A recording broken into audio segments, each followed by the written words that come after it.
Over 4 million years ago, Australopithecus afarensis roamed the African savanna. These early hominins lived in small, close-knit groups, similar to modern chimpanzees. A typical group might consist of several adult females, their offspring, and a few adult males. The group structure provided numerous advantages. Living in small bands allowed for efficient foraging and protection from predators. The loose dominance hierarchy likely meant that alpha males had better access to mates, ensuring the continuation of their genetic lineage. Females formed strong bonds through grooming and mutual support, which was crucial during periods of childbirth and child-rearing. The communal care system ensured that the young received the attention they needed, while the presence of multiple adults provided safety and shared responsibilities. As evolution progressed, Homo habilis and Homo rudolfensis emerged around 2.4 million years ago. Their social structures became more complex, supporting larger and more cohesive groups. These early humans demonstrated an increased reliance on cooperative behaviors.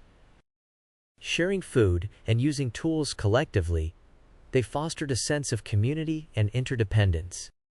The extended social networks allowed for the sharing of knowledge and resources, vital for survival in diverse environments. Child-rearing practices were communal, with extended periods of juvenile dependence. This meant that not only the mother, but other group members played active roles in nurturing and protecting the young.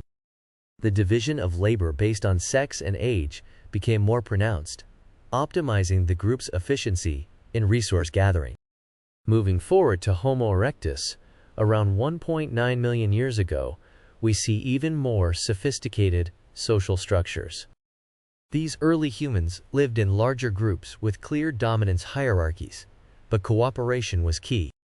The mastery of tool use and control of fire revolutionized their social interactions. Fire not only provided warmth and protection, but also became a focal point for communal activities like cooking and social gatherings. These activities strengthened social bonds and facilitated the sharing of knowledge and stories. Hunting large game required coordinated efforts and advanced planning. The successful hunt was shared among the group, reinforcing cooperation and social cohesion. Migration patterns also suggest that groups traveled together, adapting to new environments collectively. The Neanderthals, our close cousins, lived from around 400,000 to 40,000 years ago. Their social structures were characterized by strong kinship ties and communal living. Evidence shows that Neanderthals cared for their sick and elderly, indicating a deep sense of empathy and complex social bonds. This care extended to burial practices, suggesting rituals and possibly belief systems that reinforced group identity. Neanderthals were skilled toolmakers and engaged in symbolic behavior, such as the use of pigments and creation of simple art. These cultural expressions likely played a role in social cohesion, allowing for shared cultural practices and traditions. Finally, anatomically modern humans emerged around 300,000 years ago. Their social structures were highly variable and complex, ranging from small bands to large, organized societies. Now let us explore the rich tapestry of human evolution and the social structures that have shaped our species. The story of our ancestors is a testament to the power of unity and the resilience of the human spirit. Australopithecus afarensis. Time period: 4 to 3 million years ago. Let's see in detail their anatomy and childbirth. Australopithecus afarensis had a wider and more flared pelvis compared to later hominids. This pelvic structure allowed for a relatively easier childbirth process. The birth canal was more similar to that of modern great apes, accommodating a smaller brain size of the newborns. The baby's head passed through the birth canal with fewer complications. The process involved fewer rotations and was likely more straightforward. Birth likely took place within a social group, with other females providing support and protection. After birth, The newborn received communal care, which included grooming and protection from predators. Homo habilis. Time period: 2.4 to 1.5 million years ago. Homo habilis had a more developed pelvis compared to Australopithecus, indicating some adaptations for bipedalism. The birth canal was still relatively broad, accommodating the smaller brain size of the newborns. The birth process required slightly more effort than Australopithecus, but was still less complicated compared to later Homo species. Birth likely involved more social support, with other group members assisting the mother. Infants required extended care, with communal child-rearing practices becoming more pronounced. Homo erectus. Time period: 1.9 million to 110,000 years ago. Homo erectus had a pelvis that was more similar to modern humans, narrower but still broad enough for childbirth. The birth canal required more complex rotations of the baby's head and shoulders during birth. The process was more challenging due to the increased brain size of the newborns. It required greater flexibility and coordination from the mother. Advanced social support.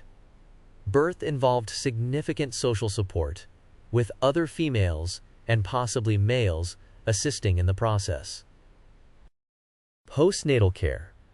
Extended periods of juvenile dependence meant that the social group played a crucial role in nurturing and protecting the young. Neanderthals. Homo neanderthalensis. Time period: 400,000 to 40,000 years ago.